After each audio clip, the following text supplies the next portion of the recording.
Ética Satânica, versão simplificada, traduzida do latim para português, com comentários e adendo contemporâneo, autor desconhecido. Parte 1, a palavra de Satã, primum partem, verbum satanae. E haverá guerra, pois é assim que a natureza do homem trabalha. Tempos de paz produzem homens fracos e confusos e é no oposto disso que se separam aqueles que são covardes e fracos daqueles que são justos e fortes.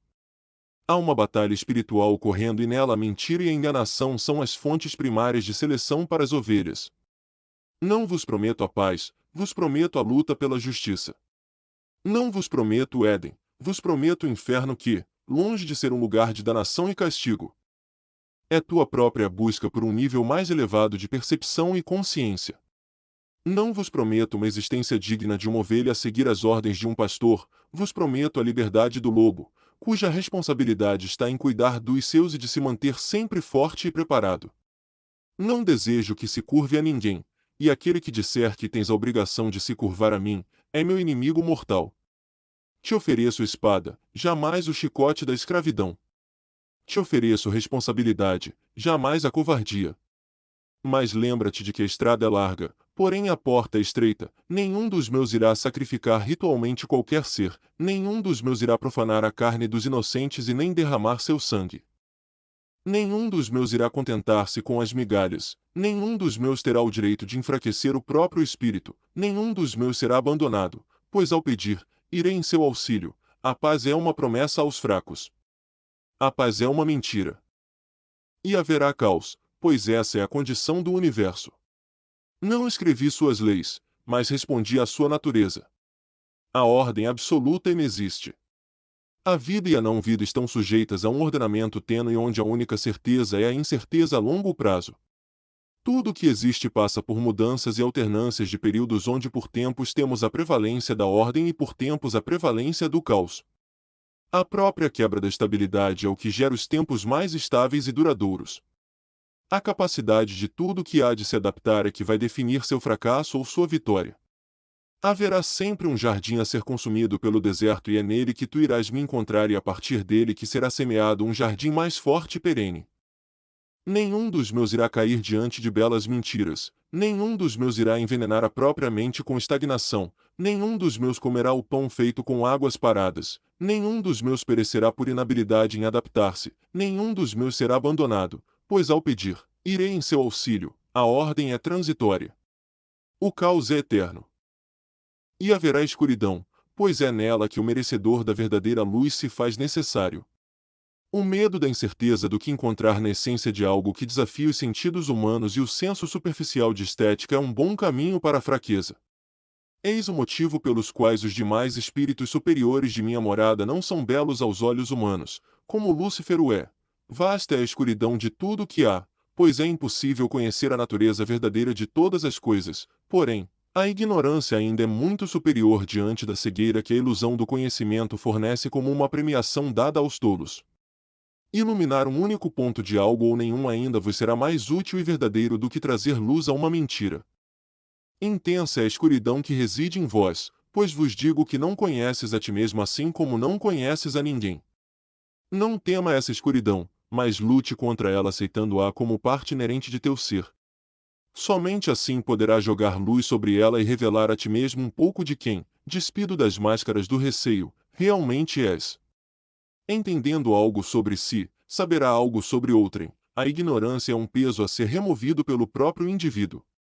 A ilusão do conhecimento e da sabedoria é o mais inútil e limitante dos engodos. Nenhum dos meus temerá o desconhecido, nenhum dos meus irá julgar precipitadamente, nenhum dos meus se perderá na escuridão, nenhum dos meus irá se iludir com falsas promessas. Nenhum dos meus será abandonado, pois ao pedir, irei em seu auxílio. A escuridão é necessária para medir a luz. E haverá fogo, pois é na forja que se transforma pedaços de minério bruto em elegantes e eficazes espadas. O fogo consome e cria. Corrompe e purifica. Tira e fornece. Transmuta e solidifica. Fortalece-se, enfraquece-se, extingue-se e ressurge. O meu fogo é a vontade da busca pela verdade que incendeia teu espírito. Nenhum ser, alto ou baixo, visível ou invisível aos teus olhos, é capaz de extinguir a minha chama. Nenhuma força é capaz de subjugar o que é eterno e cíclico. Minha morada é digna somente dos despertos e nela o fogo é água, o justo é elevado, a coragem é coroada e o vil vira pastagem. O fogo elimina e seleciona. O fraco teme minha morada assim como me teme. O forte a reconhece como lar e me chama de irmão, alimenta o fogo em teu espírito e minha força crescerá contigo. Nenhum dos meus temerá o desafio, nenhum dos meus irá cair de joelhos em arrependimento, nenhum dos meus se calará diante da injustiça. Nenhum dos meus pregará a palavra dos covardes, nenhum dos meus será abandonado, pois ao pedir, irei em seu auxílio. O fogo do Espírito é o combustível da transformação e do aprimoramento. E haverá justiça, por fim, a todo aquele que desafiar o rebanho e trilhar o meu caminho na estrada aparentemente solitária e rodeada de trevas, contra tudo e todos que necessitam das mentiras convidativas aceitas pelas hordas de confusas ovelhas, que teimam em defender o mestre que por vezes lhes açoita, e por vezes lhes alimenta com falsas promessas.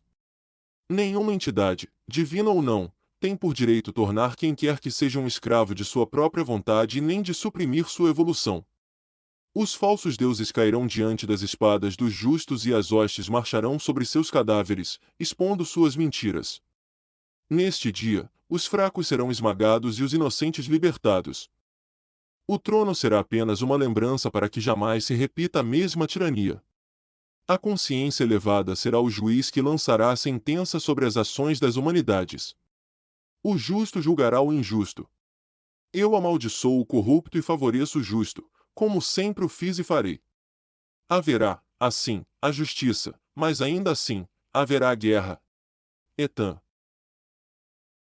Comentário. A palavra de Satã é soberana e inequívoca. Satã não fala através de entrelinhas ou meandros psicológicos e tampouco utiliza-se de complicadas metáforas ou charadas infantis. Satã é direto e simples, motivo pelos quais sua palavra atravessa séculos sem dar chance a interpretações equivocadas. Antes de qualquer religião existir, Satã estava presente, mesmo que chamado por outros nomes e confundido com outras entidades menores. Quando Quenum fez a partir do barro o homem, isto é, iniciou a transmutação do ser humano puramente animal para um em evolução espiritual, o fez inspirado por Satã. Quando o primeiro peixe rastejou para fora da água para dar origem aos seres que dominariam este planeta, o fez inspirado por Satã. Satã é o caos que promove evolução e eterna luta contra a estagnação. Satã é o aparente e o oculto. É o instinto e a inteligência. É o amor e o ódio aos seus respectivos merecedores. É a quebra da subserviência e o teste da coragem verdadeira. Satã é o mais alto para os verdadeiros e o mais temido pelos falsos. A origem do termo Satã, no entendimento judaico-cristão, como Shaitan, provém do povo hebreu, que designava a palavra para se referir ao opositor do Deus judaico ao seu julgamento, ou seja, o Deus egípcio do caos 7. Porém a gênese real do nome a qual pode ser rastreada é muito anterior a isso, do sânscrito Sati ou Satya que significa verdade. Anki é a abreviação de Ananta, cujo significado remete ao eterno e infinito. Satã, então, significa verdade eterna e infinita. Enki, foram outros nomes os quais Satã recebeu em diferentes culturas por diferentes períodos. A ética para o satanista é superior ao senso de honra estético, pois provém dos ensinamentos das próprias entidades e foram obtidas através dos tempos por tratados e pactos entre as entidades ditas infernais e seres humanos cujo nível espiritual permitiu tal contato. Seus nomes são menos importantes, pois o culto a qualquer pessoa é ineficaz e poderia gerar interpretações que confundiriam qualquer iniciado menos atento. O homem enquanto carne é transitório, a palavra é eterna, nos ensina Beelzebu. Enquanto o senso estético da honra é mutável e inerente a certas condições determinadas pelo ambiente, a ética é algo estritamente pessoal e deve ser internalizada. Eis aqui o motivo pelo qual o intuito de Satã é dar uma direção em razão da natureza humana sem se ater a questões morais. A ética satânica, desta forma, nada mais é do que o esperado para qualquer ser humano cujo espírito vibra na mesma frequência que sua natureza, livre de dogmas limitantes, sofrimentos psíquicos ou morais transitórias. O que é, o é.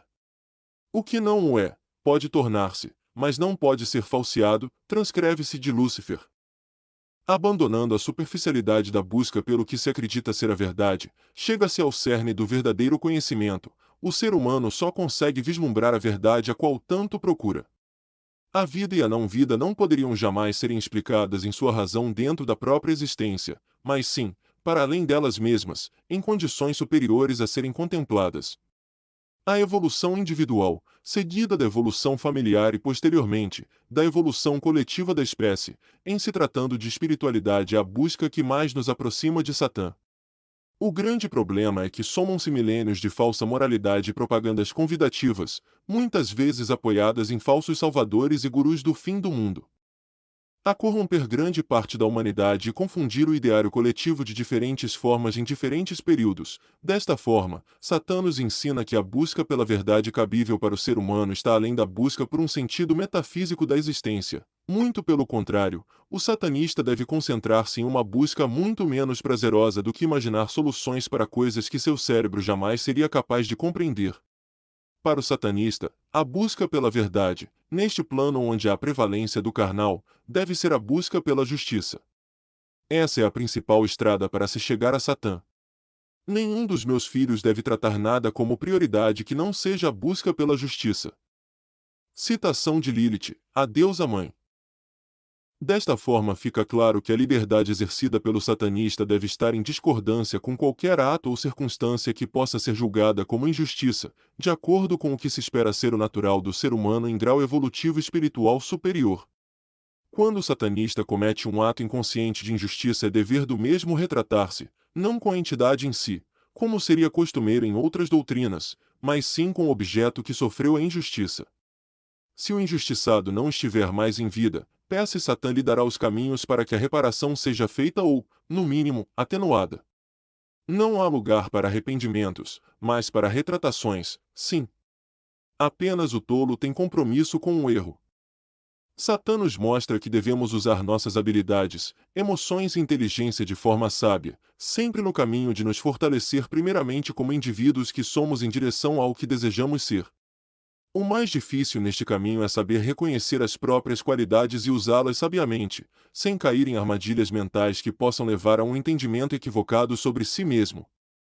É extremamente comum, por exemplo, pessoas criarem uma imagem a ser usada como camuflagem a fim de esconder a covardia que sentem ao se depararem com sua própria ignorância sobre o que lhes cerca e sobre si mesmas. Um ignorante poderá buscar conhecimento naquilo que desafia suas noções de realidade. Mas o falso inteligente, afogado em sua arrogância, irá se contentar com qualquer explicação que caiba em seu paradigma. Essa é, sem dúvida, uma forma bastante limitada de existência. Infelizmente, a maioria da forragem humana é escrava de suas emoções.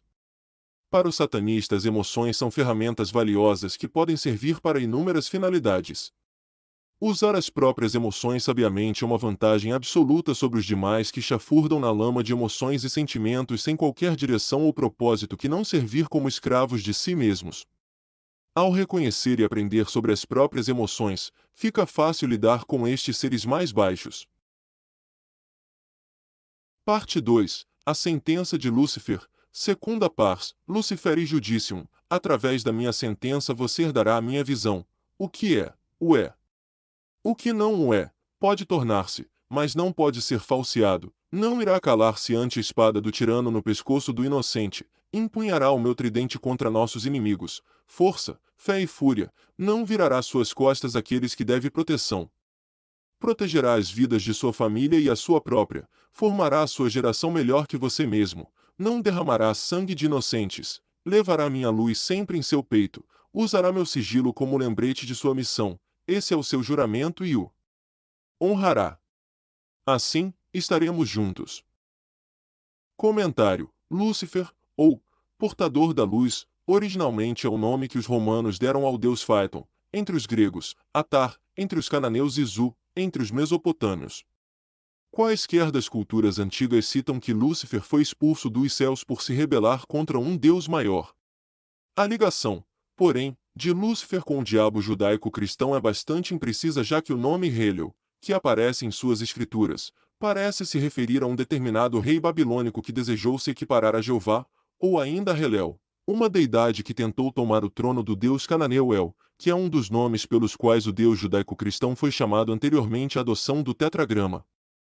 Na tradição satanista, Lúcifer se rebelou contra a tirania de Jeová imposta aos humanos e demais criaturas vivas e sofreu uma derrota, onde 2/3 dos anjos foram banidos dos reinos celestiais juntamente com Lúcifer e recebidos por Satã. Metade destes anjos culparam a criação do homem o motivo de sua desgraça e abandonaram Satã e Lúcifer para se tornarem espíritos inimigos da humanidade. Demônio ou daimon significa exatamente isso, espírito, ou seja, demônios menores. Os demônios maiores permaneceram fiéis a Satã e Lúcifer e os anjos remanescentes a Jeová. O tetragrama YHWH ou YHVH é o nome do Deus judaico-cristão cuja forma fonética é Yahvé ou Jeová. Anteriormente este Deus foi chamado de Atom, transmutação de Ra, pelos egípcios e El pelos cananeus. Parte 3. A doutrina de Beelzebu, Tertium Partem, Beelzebub Doutrina. Teu tempo trancado na carne é finito, então aproveita esse tempo, desenvolva teu corpo, nutra-o eficazmente. Envelheça o mais tarde quanto possível, deseje sempre mais, procure estar sempre melhor, pois a batalha da carne é contra ela mesma, mas também contra o próprio tempo. Perderá de certeza essa batalha, então faça o caminho valer a pena ao mesmo passo que deves procurar prolongá-lo. Viva de acordo com a tua vontade, respeitando quem lhe respeita. Banindo de tua consciência os que na verdade não se importam com você, tenha filhos e não preste homenagem aos falsos santos dando-lhes seus nomes para aqueles cuja existência lhe é sagrada. A história da maior parte destes ditos santos foram construídos em cima de mentiras. Creia-me, eu estava lá. Tua missão carnal, enquanto homem, é proteger tua família e estar presente para teus pais. Tua missão carnal, enquanto mulher, é prover a saúde do teu homem e dos teus filhos. O tempo levará tudo embora, menos a memória de teus feitos para as gerações que se seguem. Seja guerreiro, seja pai, seja mãe, seja maior. Teu tempo trancado na carne é finito, então açoita teus inimigos sem piedade, faça o arrependimento de terem lhe atacado ou lhe traído ser inequívoco. Existem boas formas de açoitar a mente e corpo de teus inimigos, mas nenhuma delas é mais duradoura do que lhes causar o dano dobrado o qual provocou em você. Ensina teus filhos a serem impiedosos com os inimigos, mas evita formar um tirano. Governe a mente dos teus inimigos pelo medo e não recue um passo sequer e eles fugirão. Mostre-se perigoso aos teus amigos, pois essa condição muitas vezes é transitória e apoiada em interesses. Então, quando eles pensarem em te trair, irão desistir ou irão se esconder. Não reveles tuas fraquezas a ninguém e esteja sempre preparado. O homem enquanto carne é transitório. A palavra é eterna. Siga a lei de Satã antes das mutáveis leis dos homens, e não te arrependerá, pois a lei de Satã é a lei do universo. Comentário. Beelzebu é o amálgama de dois deuses dos cananeus e filisteus, opostos e inimigos entre si, Zebub e Baal.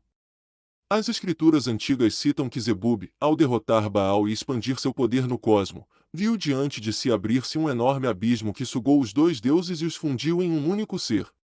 Com um nível mais elevado de consciência, Beelzebu permanece no fundo do abismo em forma de espírito e se responsabiliza pela preservação do funcionamento do cosmo. O poder de Beelzebu excede em muito o poder de Zebub ou de Baal, e lhe é atribuída a maestria sobre a ordem, em equilíbrio a Satã, nos ensina, Beelzebu, sobre o ordenamento da vida e os ciclos de existência. Sua transmutação deixa clara que diferentes pontos de vista, superficialmente antagônicos, quando compreendidos podem elevar o nível de percepção, cessando o conflito e tornando-o mais forte. Este é, obviamente, um convite ao autoconhecimento. Paradoxalmente, Beelzebu deixa evidente a necessidade do preparo para eventuais conflitos, tanto fisicamente quanto mental e espiritualmente, bem como permanecer atento àqueles que lhe cercam, sejam amigos ou inimigos, pois, por vezes essa condição é construída sobre bases frágeis. Por ter sido metade material, considera e valoriza bastante a passagem do tempo para os seres cuja forma física é passageira. Cada plano possui as suas nuances e deve ser aproveitado de acordo. Adendo contemporâneo. Embora a ética satânica dê a entender que o satanista deva constituir família, deve-se considerar que na escala de importância, a liberdade do indivíduo é superior. Por vezes, manter sua família unida, cuidando de seus pais, é mais importante do que garantir uma nova geração oriunda de você mesmo. O satanismo tradicional não faz distinção entre o heterossexual e o homossexual, todos são recebidos da mesma forma, desde que hajam em conformidade com os ensinamentos de Satã. Importante frisar que, na época a qual a ética satânica foi provavelmente transcrita, era comum mesmo ao homossexual constituir família, a fim de assegurar sua linhagem, terras e posição social. Parte 4. A ira de Azazel. Quarta pars, Azazel irai. Não colocarás a tua responsabilidade nos ombros do outro. Assumirá tua culpa quando culpado e a culpa daqueles sob tua responsabilidade quando estes forem culpados. Não abandonarás o injustiçado que está sob teu comando, não terás piedade diante do teu inimigo e nem lhe darás tempo para respirar, serás implacável para com ele, não te colocarás em martírio em prol de qualquer causa que não a defesa dos teus, não falarás aos tolos. Mais que o necessário. Comentário. Azazel tem relação com a versão ancestral do ritual judaico Yom Kippur, quando era sacrificado um bode para Jeová e o outro era abandonado no deserto para morrer em sofrimento, carregando os pecados daquele povo. Pai dos primeiros nefilins, Azazel, antes chamado Natanael, desceu dos céus em forma física e se apaixonou por uma mulher e com ela teve filhos, decidindo assim viver entre os humanos. Jeová ordenou que todos os filhos de Azazel fossem mortos afogados. Vendo impotente sua família ser dizimada, alimentou sua ira contra Jeová e se juntou às hostes de Lúcifer.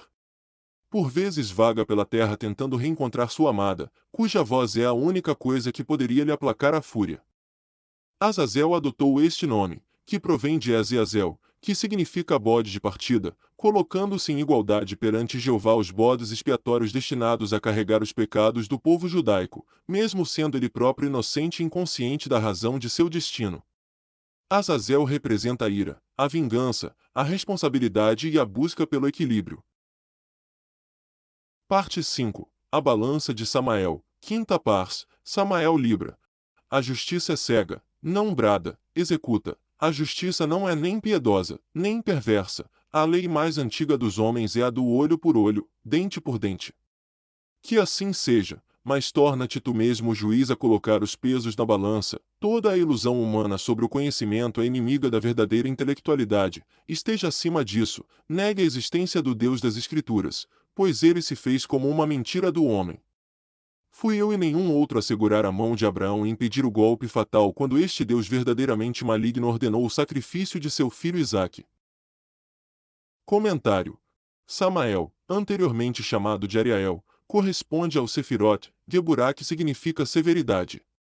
Samael casou-se com Lilith e estava ao lado de Lúcifer durante a rebelião contra a tirania de Jeová.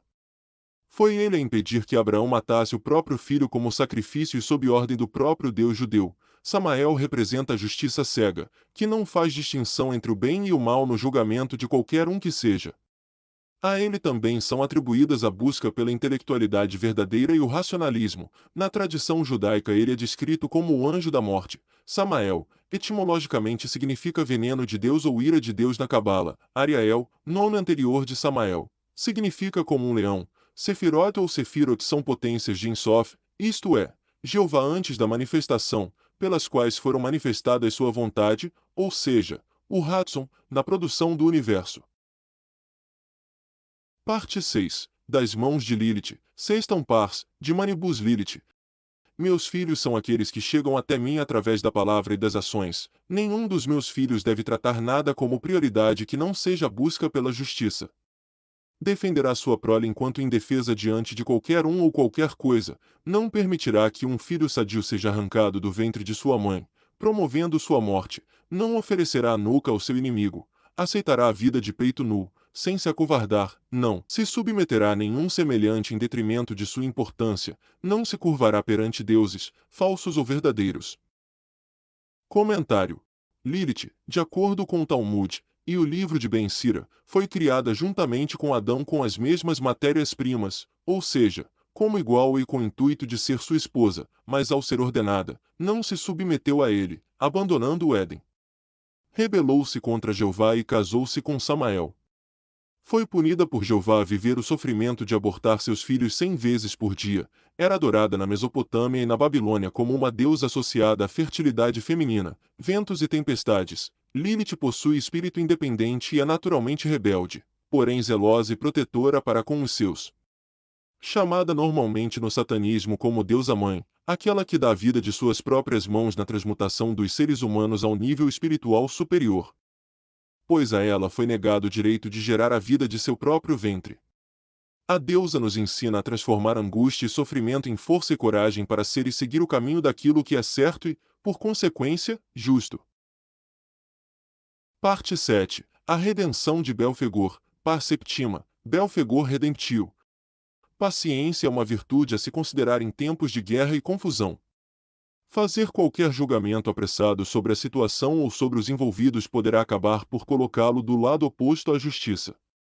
Há de se citar que muitas vezes a justiça não se encontra em defender qualquer lado, mas sim, em defender as vítimas. Porém, se for o caso, cuidado para não tornar-se você mesmo uma delas. Ao escolher um lado qual acredita, torne-se fogo aos seus inimigos, queime-os enquanto estiver perto e sufoque-os enquanto estiver longe.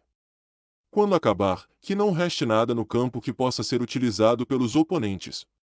Que eles tremam de medo ao imaginar-se em sua presença. Que eles defequem e urinem em si mesmos ao ouvirem a simples menção de seu nome. Comentário. Belfegor, enquanto arcanjo Bastiel, recusou-se a tomar partido contra a rebelião de Lúcifer, retirando-se da batalha e mantendo-se neutro durante a guerra. Após o conflito e a queda de Lúcifer, o poderoso Bastiel foi perseguido como desertor pelas forças celestiais e punido com o exílio, juntamente com outros anjos que se aproveitaram da confusão para quebrar as leis de Jeová. Bastiel, no entanto, em vez de fazer como a maior parte dos anjos caídos e passar a atormentar a espécie humana, dirigiu-se ao reino de Satã e jurou fidelidade a ele e a Lúcifer, sendo recebido em sua morada espiritual, embora alguns demônios maiores tenham protestado contra sua presença por considerá-lo um inimigo. Era uma das principais divindades dos Moabitas e seu nome, Belfegor, significa Senhor do Fogo. Belfegor nos mostra que mesmo quando somos ponderados, podemos sofrer consequências por realizar qualquer escolha ou nenhuma. A própria história de Bastiel mostra que ao não tomar partido na guerra, ele foi imediatamente julgado como inimigo por ambos os lados, porém, teve chance de buscar redenção na morada de Satã. O nome Belfegor foi escolhido pelo próprio Lúcifer, mesmo sendo circunspecto. Belfegor, quando decidido ou impelido a qualquer ação, é implacável e obstinado.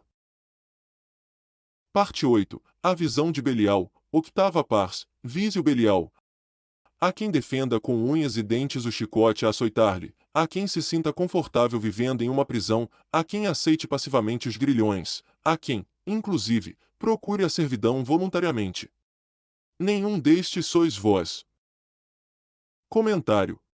Belial, cuja tradução correta é não escravizado, é um demônio maior cuja história é envolta em mistérios, embora saiba-se que ele estava presente no panteão cananeu como adversário do povo descendente de Israel.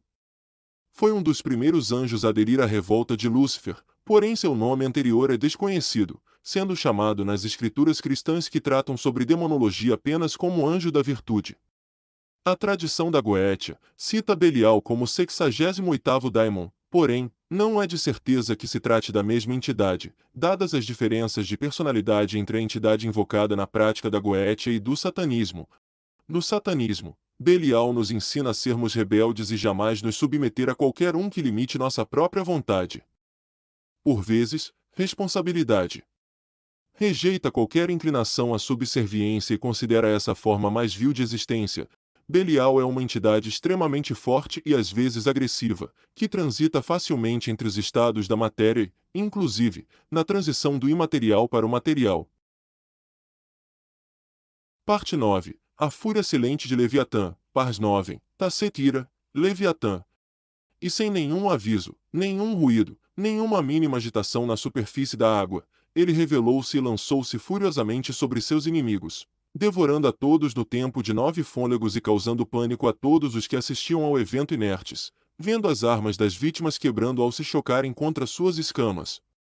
Por fim, voltou-se para aqueles que, em outra nau, ficaram parados e se colocaram de joelhos largando suas armas. Leviatã então mergulhou de volta às profundezas do oceano e deixou aqueles que desistiram de atacá-lo em paz. Nenhum desses homens teve uma noite sequer de sono tranquilo pelo resto de suas vidas. Comentário. Leviatã ou Como os mesopotâmicos chamavam-no, Tiamat, é um demônio maior que pode assumir forma material de uma gigantesca serpente marinha. Também citado na Bíblia hebraica e na Bíblia cristã como um formidável adversário de Jó e de Jeová, virtualmente indestrutível. Possui paralelos em diferentes culturas do mundo todo, incluindo africanas, asiáticas, sul-americanas e europeias. Leviatã rege a força bruta, a dominância mental e o silêncio.